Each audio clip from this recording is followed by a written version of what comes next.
Welcome to Motus Cafe. Join us for fun, lighthearted, and educational conversations around training, athletic longevity, and the human side of climbing, with your hosts, Mercedes Pollmeyer and Katja Dev. All right, so in today's episode, we're going to be talking about deadlifting and why we think it's so important for climbers to be training a deadlift. We also think it's the most efficient way to build strength if you only have one exercise to choose from. So we're going to talk about some tips and some techniques and the reasons why you should be doing deadlifting. And of course, we have Katja here today. Hello, Katja.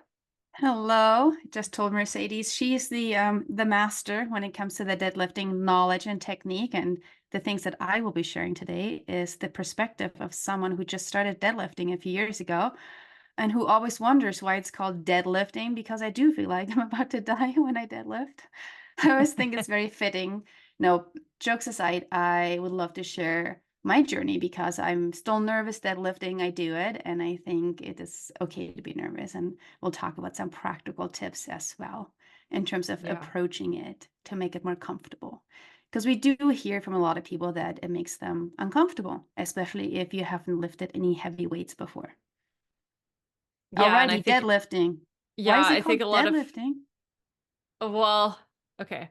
So deadlifting, because you're starting from a dead stop, you're lifting Yeah. something off the ground, and that's why it's called a deadlift. It's not necessarily like moving from the ground. It's because it's starting at the ground and then you have to lift it up. So it's a little different to like a bench press where it's not at a dead stop. When you initially take it off the rack, it is, but otherwise bench presses are a little different. Same with squats. Um, yeah. So really, like, I think when a lot of people see a deadlift, they they might believe that they have to be lifting heavy to start with. Um, and maybe because of the plates on the side, it looks like a lot of weight. But you can actually start with these bumper plates that are really light. Some gyms have 5-pound bumper plates. But even starting at 10 pounds on each side, that's a total of 65 pounds because the bar itself weighs 45 pounds if you're using a traditional Olympic bar. And 65 pounds for most of us who are climbers is probably going to be totally fine. But we say, like, use those bumper plates because uh, it positions the bar about mid shin for most of us. And that's where we want to start the deadlift. So you don't want to start with like little plates on the end, and now you're having to pick the bar up even closer to the ground. Um, so that I think that could be the misconception, is that people see these plates on the sides of the bar, and it means that it's really heavy. And it's not a good place to start for sure. Like, we want you to get really comfortable with the movement. Katja, do you want to talk about how you kind of like got started with deadlifting? How I got started? Yeah, like some of the emotions you went through, like even like with some of your back pain. Yeah, so I have a sensitive back. Now, what does this mean? My back likes to throw itself out, meaning I put on my socks like 2 days ago. I put on my socks and boom, there it went. And I know the process is going to take a few days for it to, reset itself. But I have a sensitive back. But I would say that deadlifting has actually helped me in the long run. I can definitely still deadlift and I've made some adjustments for me. But in general, I would say I was just really, really nervous. And I think I was really nervous because when I go to the gym, and my gym, there's a lot of really strong people, and a lot of my friends and these other strong people, when they deadlift. They really go up, 200, 300 pounds. The weights are really heavy. And I think in my mind, I always thought about that. I thought deadlifting had to be really big weights and it had to feel really hard. And even just recently, I had this reset for myself, even after having deadlifted now for a couple of years. Sometimes mentally it feels too challenging for me to deadlift. Like I'm so nervous about it. And I just had this revelation, which is, well, I can either skip the exercise of deadlifting altogether, or I'll just go down in weight and I'll just make it easier on myself. It's just like climbing. You don't always have to go out in every single session. You don't always have to project something. You don't have to always have to go super hard. Sometimes you're not feeling well. Sometimes, you're emotional or you're tired, and then you just climb easier stuff. Well, deadlifting or any other lifting is the same way. So that's sort of really what I've learned for myself, that to really go easy and to start easy and to really honor my process and honor where my body's at. And I find that even when I lift easier, it's still better for me to deadlift than not deadlift at all. And sort of that is like something that has really helped me. And what you said is where I started. I just put two bumper plates on. And the reason for that is, so the bumper plates are the bigger plates. For people who don't know, you should put bigger plates on to make sure that the bar starts about mid shin, or like it's positioned well. We don't want to just pick up the bar from the ground, because that means you would have to bend over quite a bit. The second thing that has really helped me, Mercedes, and that's what I've learned from you when it comes to training, end ranges, is that it's not always necessary for the reasons we are deadlifting or squatting or training, right? And that means, I do an elevated deadlift. I just modify the deadlift that works well for me, because everybody has different body shapes. And I'm of a shape that I have really long legs and a very short torso. So I actually have to bend over quite a bit. And then the initiation of the deadlift is always the hardest part for me. And I think partially because that's just who I am, and partially because my body shape. So what I do now is I just slightly elevate my deadlift, and I just use these pound pads. So these are these pads that people use for dropping the weight. I just put them underneath and it lifts it up maybe 3 inches or so, maybe four, I don't know. It makes a huge difference. And I can actually lift heavier more comfortably. And in some ways, I get a lot more out of the deadlift. And by making that small adjustment, I'm now able to actually deadlift and feel good about it. So those Awesome. are my two Yeah. things. But I will say, I'm still nervous at times, but it's similar to climbing. Sometimes we're more Mm. nervous than other times, and it's important to adjust your workouts accordingly. And some days I feel really strong and I go really heavy and it feels really great. So Yeah. Yeah. Um, and I think the like feeling into your body and making sure that it is ready to lift heavy for that day, it depends on like the training. If you're on a training program, I would say if you're going to be training deadlifts, you should be on a program that is structured, because the deadlift isn't really something kind of like fingerboarding, like hangboarding. It's not something you should do sporadically, especially if you're trying to increase strength and increase weight on these things. Like other movements, like squatting and things like that, maybe push-ups, you could probably do a little bit more sporadically. But the deadlift is such a technique-oriented movement that I really do think you should be repeating it kind of on a cyclical like pattern, like once a week, twice a week, like maybe no less than once a week. Um, and something I did want to bring up in terms of safety, like Katya brought up, like the bumper plates they're rubber, they're made out of rubber. And this is mostly because you're going to be placing the weight down on the ground. A lot of gyms have concrete underneath the pad, underneath like the rubber padding that you're standing on. And so what we don't want is for people to place the deadlift weight down on the ground and make a really huge sound. And if you're putting on the metal plates, okay, that's going to be really jarring for the people around you and for yourself. Um, and it could also mean that those metal plates could potentially get damaged. So the metal plates aren't really like, like sure, you see a lot of people using metal plates for deadlifting, but really like you should be using the rubber plates because it's just safer generally and better for our ears. And try not to like let the weight go down too quickly. You want to be able to control the weight on the way down as well. This is for when you're learning the deadlift. Later on, you can start dropping the weight. You can go faster on the way down. But initially, it's all about learning and controlling the movement from the ground up and then back down to the ground. Um, so those are just some like safety things that I wanted to talk about. And then when it comes to elevated deadlift. So this is I'm gonna give a shout out to Natasha Barnes. She helped me coming back into deadlifting. I hurt my back twice doing deadlifting. And I was in my later 20s, early 30s, like in both of these instances. And it was just that I don't know, I guess I was a little stupid when it came to deadlifting. I was trying to lift really heavy, maybe faster than I was really capable of. But honestly, like in both instances, I didn't warm up well enough and my body um, wasn't ready for that end range. And so when you're picking up the bar, like when you're warming up, you can feel in your body that just feels not good at the bottom. It's a sign that your body's like, I don't really want to be in this position. It's kind of awkward.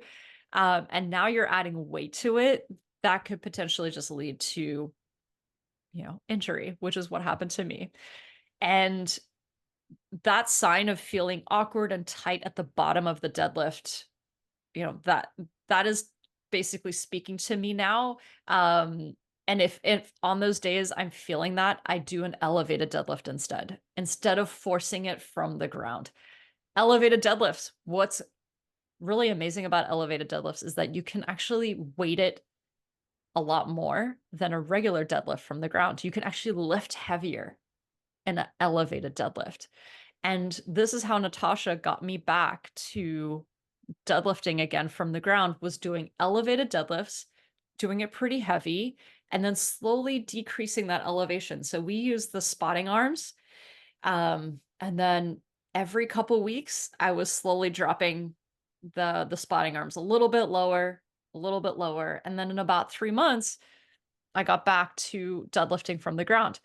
But it's still, even today, I'm lifting from the ground, but sometimes I'm also lifting from an elevated surface, depending on how my body is feeling that day. Um, like the body shows up differently every single day. You can't expect it to be the same every day and to perform the same every day. So having that flexibility in mind that you can always elevate the deadlift, have that in your back pocket if things just aren't feeling good. And the second part is making sure that you warm up really well. So, I think when I was working with Natasha and even just now, like the one lift that I feel like I need to do a lot of sets of is the deadlift. Generally, I prescribe 3 sets of most exercises, but with the deadlift, it's more like 5, maybe even 6, depending on how I feel. And those first 3 sets, I'm slowly ramping up the weight and checking in with my body. Like, hey, am I ready for this? Do I need to make adjustments? Do I need to use a trap bar? So trap bar isn't something we've really talked about too much yet. And a trap bar is a hexagonal bar where instead of holding the bar out in front, you're holding it to your sides, almost like picking up some grocery bags or like 2 suitcases. And this allows more movement of the knees. So the knees get to move forward as you reach down to pick it up. And this is great for all of the tall people out there where your legs are super long. The trap bar is going to be your friend with the deadlifts or elevated deadlifts. Those are going to be like the 2 best options for you. The people who do really well with deadlifts have very short legs and long torsos. Okay. Those are the folks winning. They're the ones winning deadlifts. They've got it. That's like the opposite of me. Yeah. But it Yeah. was really great to actually hear you talk about that story, which I hadn't heard. So that was awesome.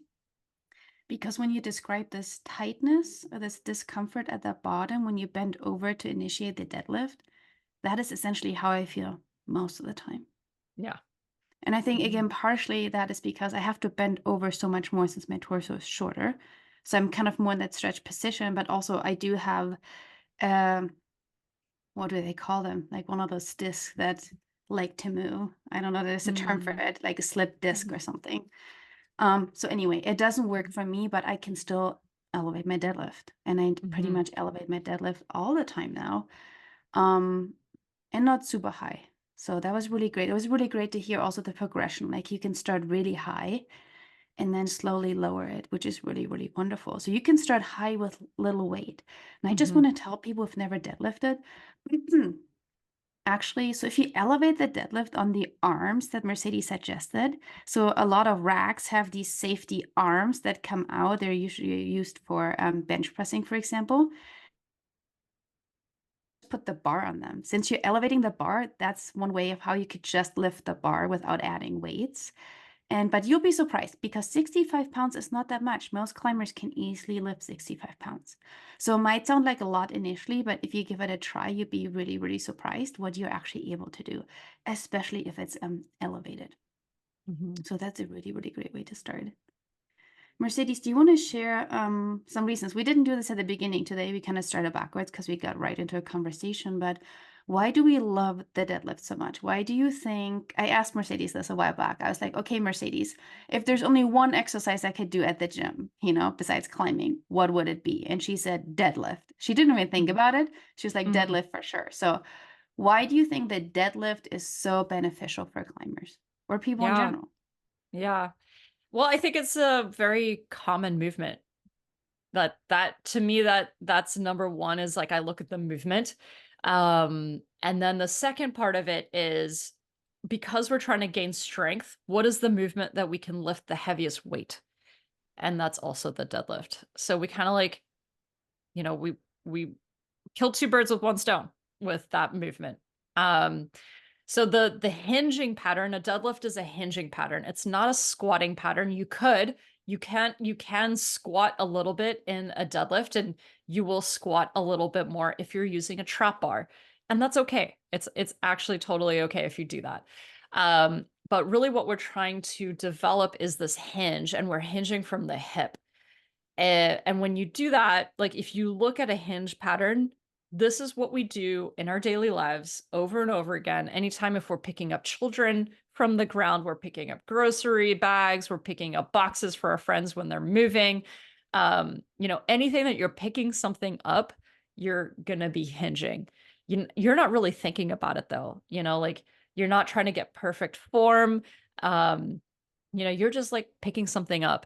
And I think there are parts of the deadlift that we want to have perfect form, and then other times where we can work movements that aren't perfect, and to set us up well for these movements where, like a lot of my clients will tell me that they hurt their back doing something really easy, like shifting a laundry basket from the ground, and they twist and they put it up onto their like counter or something. And it's so silly. Like these are movements we probably shouldn't be getting injured in. But I think it's because we are so fixated on perfect form when we're lifting, that if we're not in perfect form when we're moving in our daily lives, it could actually make it worse. So I do want to try to touch on that before we end this podcast. Um, but coming back to like, why is the deadlift so important? It's a daily movement, and it's the best way to lift the most amount of weight. And when you're lifting heavy, everything in your body has to get recruited. Every muscle, all the tendons, the ligaments, like everything is coming online. When the brain switches on, it's like it recognizes I'm about to lift a very heavy weight. It also recruits like stress hormones in the body. So like there's a lot that goes on with lifting really heavy. And so the deadlift is just the easiest way to do that. Um, and again, like you don't have to start heavy though. You do have to understand what a hinge is. And again, a hinge is moving from the hip, not moving from the knee. And it's definitely not moving from the lower back. A lot of people, the biggest mistake that I see is when people go and lift something from the ground, that they move from the lower back or even mid back. This is what we do when we go in daily life. Like we're picking something up from the ground. Hopefully, with some deadlifting training, you'll understand like when things are getting really heavy, especially if you're moving your friend's furniture, you'll start to understand the deadlifting technique and use it when you're lifting these really heavy things in your daily life. Um, okay. So the hinging pattern, uh, the one cue that I really want everyone to think about, there's so many cues in deadlifts, but the one I want you to think about is squeezing the oranges in your armpits. So you kind of visualize oranges in your armpits, and before you pick up the bar, you're going to squeeze them. And generally we see just this like a pretty natural correction in the spine. Like yes, it's happening in the shoulders, it's happening in the lats. Like really what that does is it turns on the lats and the shoulder blades, but it can also correct spine position. And the spine position is, again, really important because you don't want to bend from the back. You want to bend from the hip. So if you can maintain the squeezed oranges as you lift the bar up and put it back down, for the most part, you're probably going to be pretty good with the technique. All right. And if you're unsure of whether you're doing the technique correctly, make sure that you're videoing yourself and video yourself from the side so that you can see what your spine is doing and what your knees are doing. There are so many technical components, and we're not going to go into that today. But the most important part is the spine. Like just make sure that the spine looks straight and that it's staying straight throughout the whole movement. Okay. Okay, so I did want to talk quickly about like the anti-perfection movement. And so this is what we tend to do in our daily lives, and it's a rounded back and we pick things up. And the best exercise for that you can complement the deadlift with is the Jefferson curl or the J curl. Like we're not always going to be perfect in our hinging pattern, and that's okay. And we want to make sure we have a backup plan for that. And the backup plan are these J curls. And you can do these J curls in like a straight line. You can also do J curls off to the side. So like as you curl down, you're twisting slightly to the side. Especially if you have a finicky back, you can add a little bit of this rotation. And in fact, like professional powerlifters, so these are people who do deadlifting, bench press, and squat as a sport. When they lift their heaviest deadlift, their back is rounded. Unfortunately, this is just what the body does when it tries to pick up something really heavy. It's not going to be perfect. Like you do want the body to do what it needs to do to pick up the heaviest weight possible. And so the Jefferson curls, the J curls, are a great way to, I guess, prepare your body. It's like body armor for those awkward movements. Yeah. So that's a little bit about the movements. What else can I talk about? I guess I didn't go over all of the benefits of deadlifts.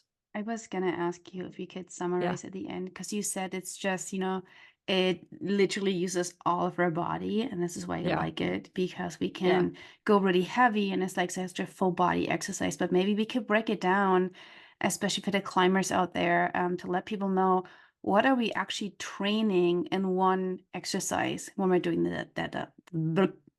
Mhm. Yeah. I think for climbers, the thing that might excite you about the deadlift is that it's really awesome for core strength and tension and grip strength. So core tension, when you're picking something up, you have to tense up through your core. And, just a reminder, like the core isn't just the front of your torso, it's kind of like a corset. Back in the day when people used to use corsets, we're training our torso to create tension in kind of the shape of a corset. And so when you deadlift, you're basically doing that. You have to brace in that same way. And when you do that in deadlifting, you're going to be able to transfer that onto the wall. And when you lift really heavy, man, you're really going to understand where those muscles are as well. Yes, Yeah, like a I lot want to. of, yeah, go ahead. Sorry, I'm just so excited because that's when I really, really noticed like what tension feels like in my body. Mhm. And again, you don't need to lift heavy from the ground. It's actually even just standing with those heavy weights in your arms. So at the end of the deadlift, like when you've picked up your weight and you're just standing, you can feel all the muscles that are required for actual tension because you're holding that weight. And that is truly so amazing. And as Mercedes said, you can feel all of these muscles and you know what it feels like in your body and you can transfer that onto the wall. I'm sorry, I didn't mean to interrupt you, but I just felt so excited when you said that because I was like, that's the most beneficial thing for me with deadlifting that I've Yeah. learned is like that tension, what Yeah. that feels like. Go Yeah. ahead. And I think if you as a climber, if you realize that your core strength isn't maybe on par where it should be, or you notice that your feet come off the wall a lot, especially on overhangs. Yes, you can do leg lifts, you can do ab exercises, but again, like if you want to feel tension in your body and learn that, uh, you should just start deadlifting. I think you're gonna learn so much more about tension in your body through that exercise than maybe any other exercise when you start lifting for strength. All right. Okay, so the second thing is grip strength. We're gonna be holding the bar and like the thumb is gonna go all the way around the bar. So we call this global grip strength because when we're using climbing holds and hang boards, we're making it so specific to climbing and it's more about finger strength. Whereas in a deadlift, we're working the whole grip. And so that means like all of the little muscles in the palm, in the wrist, in the forearm. We're recruiting all of that. Okay. Not just parts of it like we do when we're climbing. So not all climbers have great grip strength, especially with the thumb going all the way around. But I think really good grip strength is the foundation of good finger strength.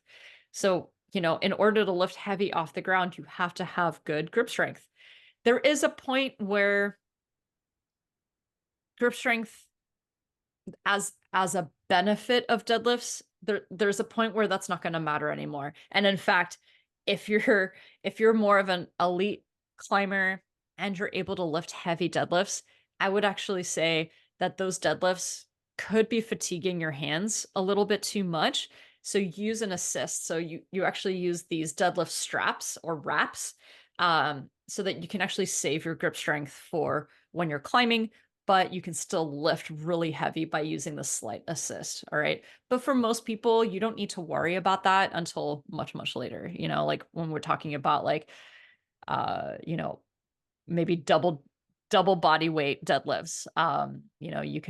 You can start thinking about that. Okay. Um, so yeah, grip strength is great. It's going to be great for you. Okay. So now the third piece is leg strength. And it's like leg strength and leg power. So there's tons of studies that have been done with where they compare max strength with max power. And they test people with how heavy they can deadlift and squat, and then they test them with their vertical jump. And really, this is just a correlational study where what they see is people who can do a really good vertical jump. They have really high numbers. Their max strength is also really high. So that is really clear that if we can be really strong in in these big movements, the deadlifts, the squats, and the benches, the power that we're going to be able to produce is just so much more. And so when we're climbing and we're doing these dynamic moves, all right, we're going to be able to easily produce power for those dynamic moves if we have a really strong deadlift. All right. And so when you're deadlifting, again, that hinging pattern is basically a vertical jump. Like if you watch someone do a vertical jump, it's not a squat. You got to lean forward and then shoot the hips forward and then you're jumping. All right. So it is a hinging pattern. It's not a squatting pattern. All right. But squats are also really important. Well, maybe we'll do a different podcast on the squats. So yeah, that is the third benefit is just that you're getting super strong in the lower body, specifically in the hamstrings, the glutes, the lower back, depending on how you do the deadlift. The classic deadlift, you're going to bend the knees. There is another variation that's called a stiff-legged deadlift. I think a lot of people see this one as a variation. This is gonna be a lot more lower back intensive and hamstring intensive. I don't think we need to worry about that too much. If you're new to deadlifting, I would say just do the classic regular deadlift to start, all right? You're able to lift a lot heavier too compared to the stiff-legged deadlift. And then the last benefit for me, what I think is really awesome about deadlifts is that it just makes your whole body solid. Like you're harder to push over. I kind of think of um like deadlifts almost like it makes your body into like a tank, like really, really solid. No, you're not going to turn into a power lifter. You're not going to look like that. That takes a lot of effort and many, many years of lifting heavy to look really big, and you have to eat a lot. All right. So don't be afraid of that. Mostly it's the feeling that you are built to last. I love that. I love that feeling in my body that I feel really strong. Um, you know, and it kind of just sets you up for success as you get older as well, because the thing that unfortunately the thing that brings people down in their older age are falls. And once they fall, now they fractured their hip and now they can't move anymore. And so like deadlifting and lifting heavy, there are studies that show that actually that prevents falls in older age. All right, as long as you continue to do it. So to me, like deadlifts, strength training makes your body built to last. All right. Um, so that's my pitch for why y'all should be deadlifting. Okay. Awesome. Well, yeah, I kind Um, of want to go deadlift now too. yeah. Yeah. And again, like start with the easiest thing. And you don't have to start with the bar. You could start with kettlebells. Um, like not all gyms have the same equipment. Um, yeah. So like kettlebell deadlifts are great. The movement is slightly different. You do have to get a little closer to the ground to pick it up, but because the kettlebell is closer to you, it's like more underneath your center of gravity. It doesn't feel as awkward. Whereas with a classic deadlift, the bar is in front of your shins, so that means you have to lean forward in order to pick up that bar. And that's why like a lot of people feel tweaky in their lower back, especially with longer legs. Um, so yeah, like find a good variation for yourself and just start working the hinge pattern. Start with the elevated deadlift. If you're going to start adding weight, and then slowly bring that elevation down over time and incorporate J curls. And so, like, what I would say for programming, real quick, is like once a week, if you're a climber, I would say, like, again, like 5, 6 sets of deadlifts, maybe, uh, you know, maybe 6 to 8 reps to begin with. So you can really groove the movement to understand the movement, video yourself.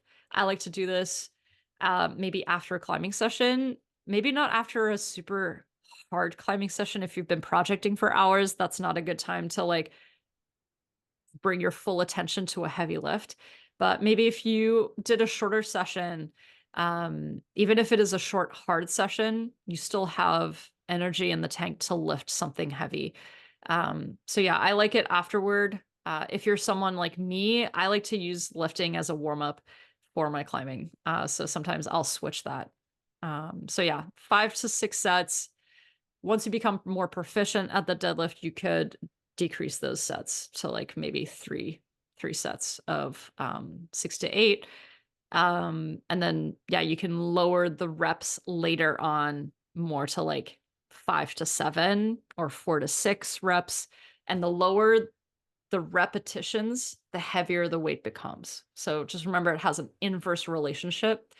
Um, and when you're learning the deadlift, you do want like kind of like that higher volume in repetition because you're learning a new motor pattern. All right. So that's why it's better to go heavier and more repetitions and lighter. All right, as a beginner. Um Yeah, can I add something at the end? Sounds like I yeah. think your thought was finished. Yeah. This might sound funny, but that's why I want to share it because generally I feel like I'm a decently strong human. Definitely have a lot of weaknesses that I'm working on, but the hardest part for me for deadlifting now is actually removing the bar from the rack and putting it on the ground. It sounds really funny because the bar is only 45 pounds, but when you deadlift, the motion of deadlifting itself, you can practice and it's really great, but moving the bar kind of sideways and awkwardly, I just want to admit that. And I want people out there, especially women, to know if that is hard for you, that is hard for me too. It's really awkward and I have to really focus when I do that. And so there's two ways to go about this. One or three, you can use bars that are already set up, depending on your gym. Sometimes the bars are already on the ground. Two, you can ask someone for help. That's always okay. You ask someone for help with the bar. And three, sometimes some gyms have lighter bars. So my gym has 35-pound bars versus 45-pound bars, and they're just easier to navigate. And again, I'm just always someone who's very careful with her back, and that's probably one of the issues lifting the bar. But sometimes it feels really hard to navigate just the bar. And I have actually hurt myself doing that with the trap bar before because the trap bar at my gym is 75 pounds and it's really awkward. So the first time you navigate any of these bars, just be careful how you handle them. They are awkward and heavy, and it's okay if it takes you a minute to figure that out too. Mm. Hmm. Yeah, totally. And actually moving the plates off of the Yeah. pins are, like moving weight in general, can be tweaky on the body.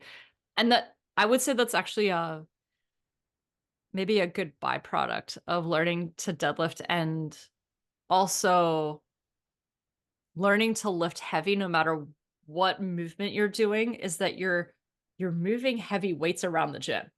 And even just that, kind of like what Katya said earlier, where even just standing with weight is really intensive on the core.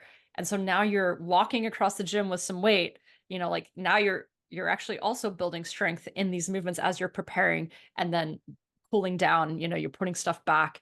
I think that's all an added benefit, but you do need to be cognizant of what your body is doing. Like don't switch the intention off when you're putting your weights back after your session. I've actually known a lot of people who hurt themselves when they're unracking the weight because they're tired, So Mm. maybe just wait a little bit, like recover for a couple minutes, and then put your stuff back. Yeah. Okay. Awesome. Okay, so I'm gonna leave a couple links below in this one. We have some great resources. I'm gonna leave the J curl. We do have a masterclass that we did with our Stronger Together membership. We did a full hour of like what a deadlift should look like, how you can progress it. I'm going to add that for you all. Um, yeah, again, it is this was a Q&A, so like the format is very different, just FYI. But yeah, I'd love to get y'all, like everyone, deadlifting, and you can always let us know how it goes. Always love to hear how these things feel in the body and how it affects your climbing, most importantly. But yeah, cool. All right. That is it. Thanks, everybody.